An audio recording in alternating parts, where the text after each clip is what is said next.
In this part, we will set up our own Kali Linux virtual lab where you can perform the pen testing and the ethical hacking activity. But if you know already how to build the virtual lab, you can skip this part and watch the next part. Before we start the virtual machine lab setup, let's talk about the prerequisite for the lab setup.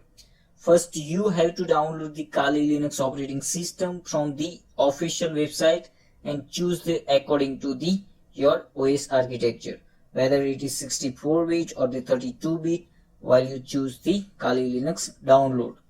Second requirement is download the VM platform where our virtual machine will be hosted and run.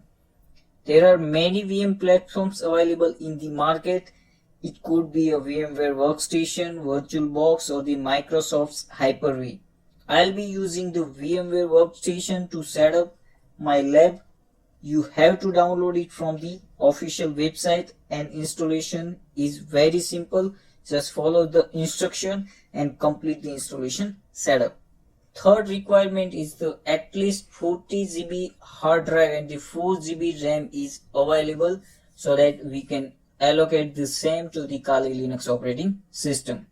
Now let's move to the practical scenario. Upon starting up the VMware Workstation, go to the file and select the new virtual machine. When you have the options, select custom advanced for the virtual machine configuration, as is this will allow us to have more controls or the creation of the VM. The next screen is virtual machine hardware compatibility, which we have used the Workstation 15. This allows for more users to benefit from the Kali out of the box. On the next screen, we have to specify the path of the Kali Linux ISO that we have downloaded from the official website. We select browse and navigate to the location of the ISO file and click on the next button. On the next screen, when you see the guest operating system screen, select the Linux and the latest version of the Debian. In our case, it's a Debian 9 and we are going to be use the 64-bit image to install the Kali Linux. When you are done, click on the next. The next screen is virtual machine name, where you have to provide the name of your virtual machine and location where all VM files will be stored and click next.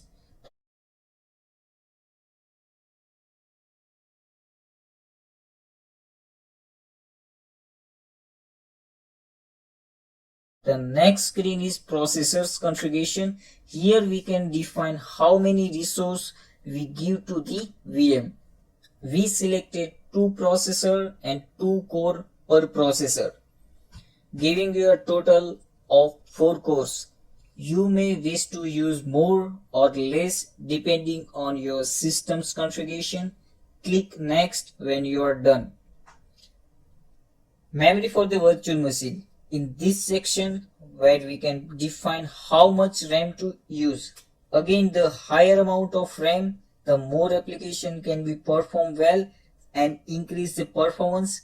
We selected the 4 GB and it is enough to perform our task, but you may wish to use more or less depending on your system's configuration and it may direct impact on the performance.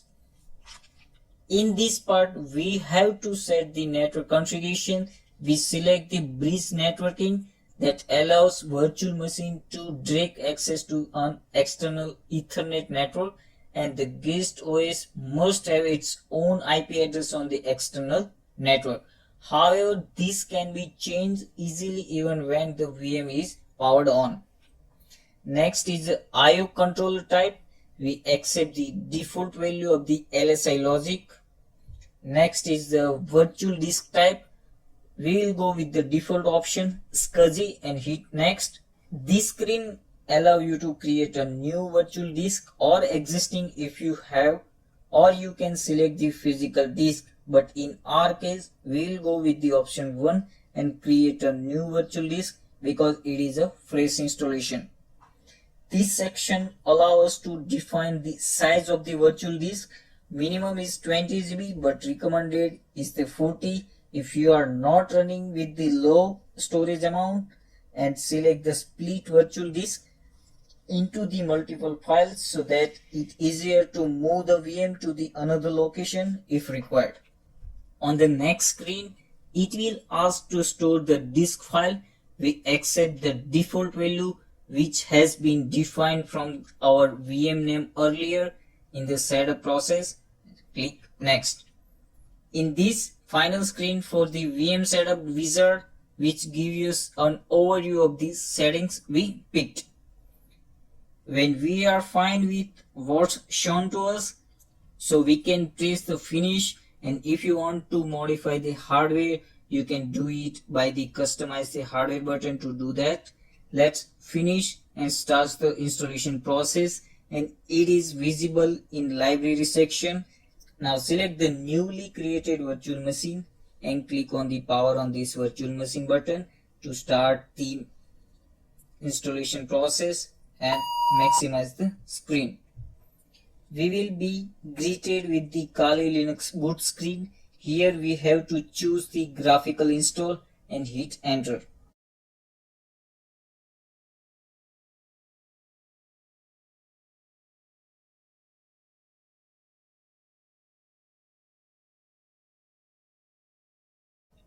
Now select the preferred language and click on the continue button.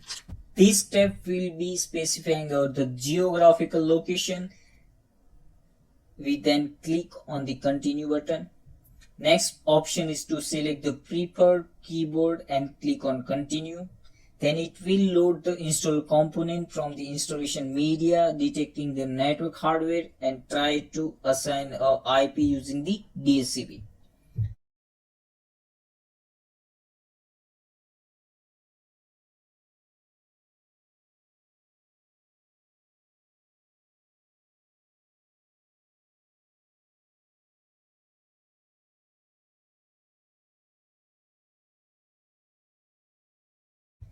This is prompted to enter a host name for the system.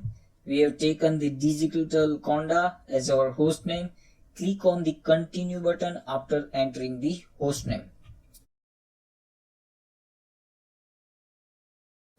Providing a domain name is an optional. Specify if you have a domain server. I'll leave this blank and continue. This section is to set the root user's password, and it will be a system administrator account, and using this account you can perform any administrative task on the Kali Linux, so make sure you remember it and set the strong password.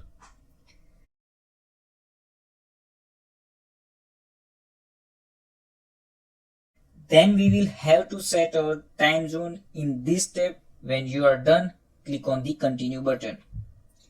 In this step, the installer will review and analyze our disk and offer us 4 choices as shown in the screen. We will be using the entire disk, hence we will choose the first option and continue. After selecting the partition method, we need to select the disk to be partitioned. We have only one, so select and continue. Based on our needs, we can either keep all the directories in a single disk or choose to have the different partition for the directories. If we are not sure about the partition, it is safest to go with the option all files in one partition and click on continue. This is the review page where we can analyze the option we have selected and check for the one last time our configuration changes are correct or not, because once we click on the continue, the installer will get to work and irreversible changes will be made. Here we have almost finished our installation. As the major steps are done, click on continue.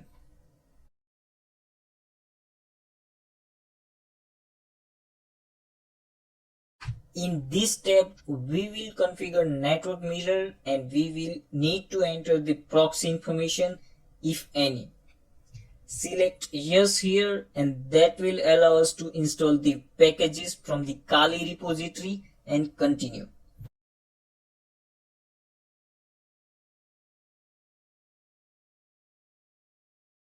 In this step, we will be performed to install the grub, select yes and continue.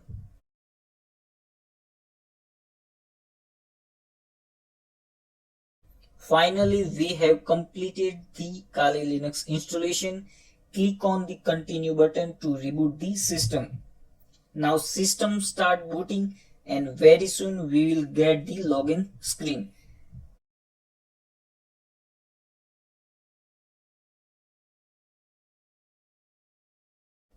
Here enter the root in username and the password that we have set during the installation time and hit enter to login. Hope I was able to help you in set up a virtual lab of the Kali Linux using the VMware workstation. You may ask any question or if you have any issues.